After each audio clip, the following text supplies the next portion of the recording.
Huwag mo hintayin pagtulakan kita. Ano pa hinihintay mo?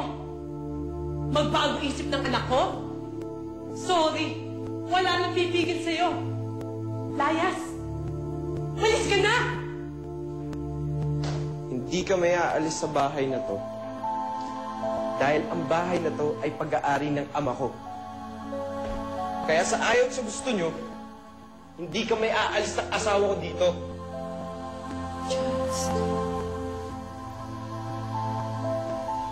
Paano na kaya yun, Edgar? No? Paano na yung pag-iibigan ni Senyorito Philip tsaka ni Rochelle? Tsak naman, nagtanong ka pa eh. Siyempre wala na yun. Dahil kasal na si Rochelle eh. Kaya nga yung sayang eh. Akala ko pa naman sila yung magkakatuluyan. Sa sini lang nangyayari yun. Pero sa toong buhay, ang cha-cha para din sa kapwa niya ang cha-cha. Ano na naman pinagsasabi mo dyan, Edgar? Huwag mo nga pansinin yan. Nagpaparinig lang yan. Gusto niyan sabihin sa atin na huwag na tayong umasa kay Senyorito William tsaka kay Senyorito Harry. Kasi hindi naman tayo bagay sa kanila. Of course not. Hindi porket hindi nagkatuluyan si Rochelle at Senyorito Philip, yung chacha na ang bagsak niya. Alalahanin nyo, isang Hontiveros pa rin si Senyorito Charles. Kaya, mayaman pa rin ang nasungkit niya. Sa bagay, Edgar, tama naman to si Michelle. Ginagamit lang yung utak. Kaya kung nakapag-asawa si Rochelle ng mayaman, naniniwala ako na kaya din namin ni Micah yun. Correct.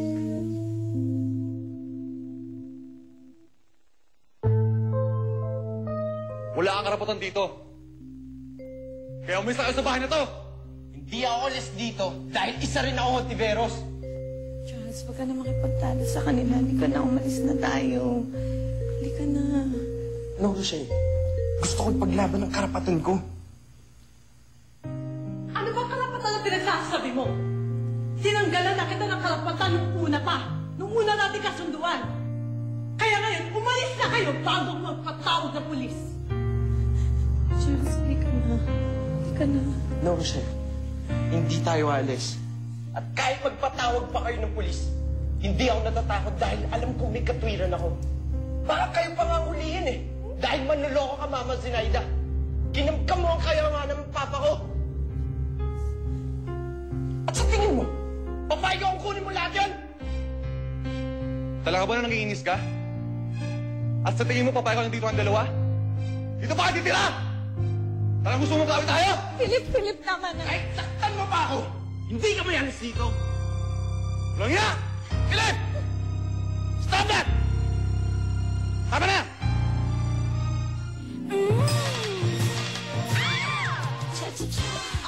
What are you doing here? Ay, punta ako dito. Tumawag si Charles para ayusin ang gulo. Ano naman ang aayusin mong gulo? Para sa kaibigan mo, patay na at walang hiya.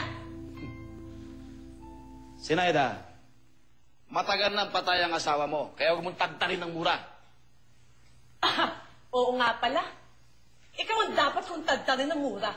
Dahil ikaw ang kapatid ko na traitor. Hindi kita tinaydor kahit na kailan. Okay? Sumusunod lang ako sa tama. Kailangan kong sundin ang uling habilin ng asawa mo. At hindi ko pwedeng pabayaan si Charles. Wala akong pakialam kahit tulungan mo si Charles, Uncle. Pero ilayo mo siya dito. Dahil ayaw ko na sila makita dito. Gagawin ko yung Philip. Kung papayag si Charles na umalis dito. Na hindi ko gagawin. Hindi ako alis dito. Kung gano'n, wala akong magagawa. May karapatan si Charles sa pamamahay na ito. Anong karapatan na pinagsasasabi mo?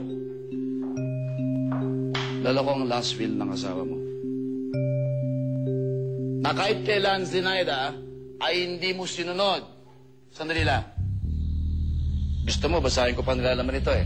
Para maintindihan mo. Gusto mo? Ano ba yan?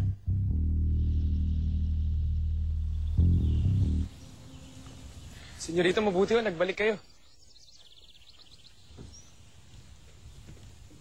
Totoo bang nandito na si Rochelle? Opo, senyorito. buhay siya. Totoo rin ba na nakasal na sila ni Charles? Totoo po lang, senyorito. Nasaan na sila? Nasa loob yata ng bahay. Galit ka? Siyempre, paano hindi magagalit yun? May gusto rin yung si Senyorito Arthur kay Rochelle. Oo? Siyempre, sisinungaling pa ba naman ako sa inyo? Totoo lang sinasabi ko. Swerte talaga ng babaeng yun, no? Lahat ng lalaki, naaakit niya. Inggit ka lang. Kaya nga. O kasi kung saan-saan ka pa tumitingin eh. Sahi ba gusto mo? Bakit, Mami? Anong nakasuha sa last will ni Daddy? Hindi totoo yan. Nagpapaniwala kayo dito sa Uncle George nyo? Sinaida, ang abogado mismo ng pamilya mo ang nagpapatotoo sa last will na iniwan ng asawa mo. Na hindi mo pwedeng itanggi. Wait. Ano ba talaga nakasulat dyan?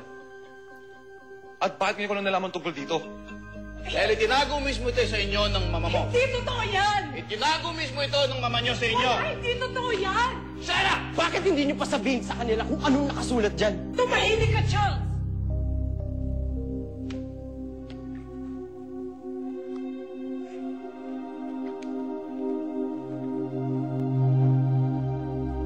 Ayon sa nakasulat sa dokumentong ito, ang ika-6 na bahagi ng kayamanan iniwan ng asawa mo ay mapupunta kay Charles. At ayon din sa nakasulat sa dokumentong ito, si Charles ang magmamana ng bahay na ito. Kaya mas may karapatan ako sa bahay na to. Kaya sa ayaw sa gusto niyo, hindi kami alis ng asawa ko dito.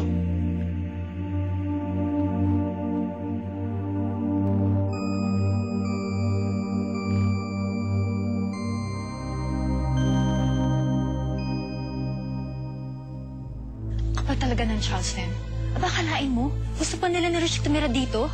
Bagay na bagay nga sila. Para makakapal ang mukha. Pabayaan na natin sila. Problema na nila to. Hindi tayo alis dito. Hindi ko susuko kay Charles ang bahay ng asyendang to. Ako ang asawa mo. Kaya ako magde-decide para sa ating dalawa. Totoo palang kasal na kayo ni Rochelle? Ginulat mo kaming lahat, Charles. Pero napakaswerte mo. Dahil si Rochelle ang pangasawa mo.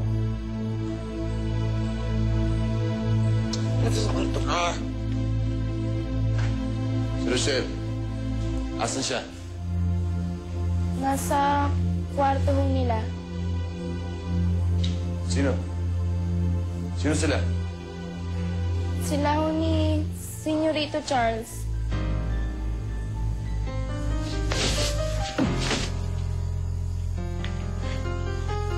Philip, are you okay?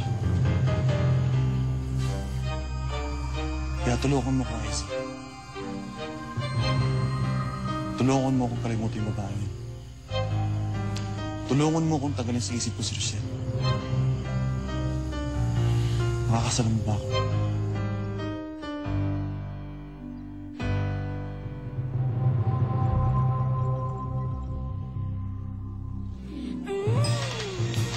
Iwan mo na. But, you know, Harold. Harry, please, leave me alone. I'm William. Hindi ko siya titigilan. Oh, Philip, teka lang. We don't know if it's true yet. Kaya nga, kikiusaw ko ngayon din. Saan ka pupunta? Hanapin!